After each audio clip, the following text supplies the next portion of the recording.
بسم اللہ الرحمن الرحیم، سیرت النبی صلی اللہ علیہ وسلم۔ یہ تو وہی کلام ہے۔ اس کے بعد حضرت جعفر رضی اللہ تعالیٰ نے کہا، اللہ کے رسول نے ہمیں نماز کا حکم دیا ہے اور زکوٰۃ ادا کرنے کا حکم دیا ہے۔ اس وقت حضرت عمرو بن عاص رضی اللہ تعالیٰ نے نجاشی کو بھڑکانے کے لیے اس سے کہا، یہ لوگ ابن مریم یعنی عیسیٰ علیہ السلام کے بارے میں آپ سے مختلف عقیدہ رکھتے ہیں، یہ انہیں اللہ کا بیٹا نہیں مانتے۔ اس پر نجاشی نے پوچھا، تم لوگ عیسیٰ بن مریم اور مریم علیہ السلام کے بارے میں کیا عقیدہ رکھتے ہو؟ حضرت جعفر رضی اللہ تعالیٰ نے کہا، ان کے بارے میں ہم وہی کہتے ہیں جو اللہ تعالیٰ فرماتا ہے، یعنی کہ وہ روح اللہ اور کلمت اللہ ہیں اور کنواری مریم کے بطن سے پیدا ہوئے ہیں۔ پھر حضرت جعفر بن ابی طالب رضی اللہ تعالیٰ عنہ نے بادشاہ سے دربار میں یہ تقریر فرمائی۔ بادشاہ کے دربار میں یہ تقریر فرمائی، اے بادشاہ، ہم ایک گمراہ قوم تھے، پتھروں کو پوجتے تھے، مردار جانوروں کا گوشت کھاتے تھے، بے حیائی کے کام کرتے تھے، رشتہ داروں کے حقوق غصب کرتے تھے، پڑوسیوں کے ساتھ برا سلوک کرتے تھے، ہمارا ہر طاقتور آدمی کمزور کو دبا لیتا تھا، یہ تھی ہماری حالت۔ پھر اللہ تعالیٰ نے ہم میں سے اسی طرح ایک رسول بھیجا جیسا کہ ہم سے پہلے لوگوں میں رسول بھیجے جاتے رہے ہیں، یہ رسول ہم ہی میں سے ہیں، ہم ان کا حسب نسب، ان کی سچائی اور پاک دامنی اچھی طرح جانتے ہیں۔ انہوں نے ہمیں اللہ تعالیٰ کی طرف بلایا کہ ہم اسے ایک جانیں، اس کی عبادت کریں، اور یہ کہ اللہ کے سوا جن پتھروں اور بتوں کو ہمارے باپ دادا پوجتے چلے آئے ہیں ہم انہیں چھوڑ دیں۔ انہوں نے ہمیں حکم دیا کہ ہم صرف اللہ تعالیٰ کی عبادت کریں، نماز پڑھیں، زکوٰۃ دیں، روزے رکھیں۔ انہوں نے ہمیں سچ بولنے، امانت پوری کرنے، رشتہ داروں کی خبر گیری کرنے، پڑوسیوں سے اچھا سلوک کرنے، برائیوں اور خون بہانے سے بچنے اور بدکاری سے دور رہنے کا حکم دیا۔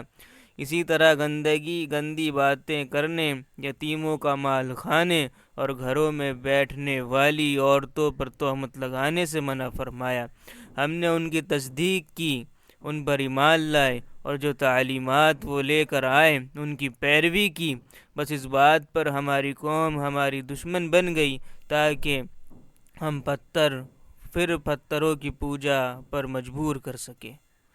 ان لوگوں نے ہم پر بڑے بڑے ظلم کیے، نئے سے نئے ظلم ڈھائے، ہمیں ہر طرح تنگ کیا۔ آخرکار جب ان کا ظلم حد سے بڑھ گیا اور یہ ہمارے دین کے راستے میں رکاوٹ بن گئے تو ہم آپ کی سرزمین کی طرف نکل پڑے۔ ہم نے دوسروں کے مقابلے میں آپ کو ترجیح دی۔ ہم تو یہاں یہ امید لے کر آئے ہیں کہ آپ کے ملک میں ہم پر ظلم نہیں ہوگا۔ حضرت جعفر رضی اللہ تعالیٰ عنہ کی تقریر سن کر نجاشی نے کہا، کیا آپ کے پاس اپنے نبی پر آنے والی وحی کا کچھ حصہ موجود ہے؟ ہاں موجود ہے، جواب میں حضرت جعفر بولے۔ وہ مجھے پڑھ کر سنائیں، نجاشی بولا۔ اس پر انہوں نے قرآن کریم سے سورہ مریم کی چند ابتدائی آیتیں پڑھیں۔ آیت سن کر نجاشی اور اس کے درباریوں کی آنکھوں میں آنسو آ گئے۔ نجاشی بولا، ہمیں کچھ اور آیات سناؤ۔ اس پر حضرت جعفر نے کچھ اور آیات سنائیں۔ تب نجاشی نے کہا، اللہ کی قسم، یہ تو وہی کلام ہے جو حضرت عیسیٰ علیہ السلام لے کر آئے تھے۔ خدا کی قسم، میں ان لوگوں کو تمہارے حوالے نہیں کروں گا۔ اس طرح قریشی وفد ناکام لوٹا۔ دوسری طرف مکہ کے مسلمان اس طرح گھاٹی شیب ابی طالب میں مقیم تھے اور اس میں 3 سال تک رہے۔ یہ 3 سال بہت مصیبتوں کے سال تھے۔ اسی گھاٹی میں حضرت عبداللہ بن عباس رضی اللہ تعالیٰ عنہ پیدا ہوئے۔ یہ حالات دیکھ کر کچھ نرم دل لوگ بھی غمگین ہوتے تھے۔ ایسے لوگ کچھ کھانا پینا ان حضرات تک کسی نہ کسی طرح پہنچا دیا کرتے تھے۔ ایسے میں اللہ تعالیٰ نے آپ صلی اللہ علیہ وسلم کو اطلاع دی کہ قریش کے لکھے ہوئے معاہدے کو دیمک نے چاٹ لیا ہے۔ معاہدے کے الفاظ میں سوائے اللہ کے نام کے اور کچھ باقی نہیں بچا۔ حضرت صلی اللہ علیہ وسلم نے یہ بات ابو طالب کو بتائی۔ ابو طالب فوراً گئے اور قریش کے لوگوں سے کہا، تمہارے عہد نامے کو دیمک نے چاٹ لیا ہے اور یہ خبر مجھے میرے بھتیجے نے دی ہے۔ اس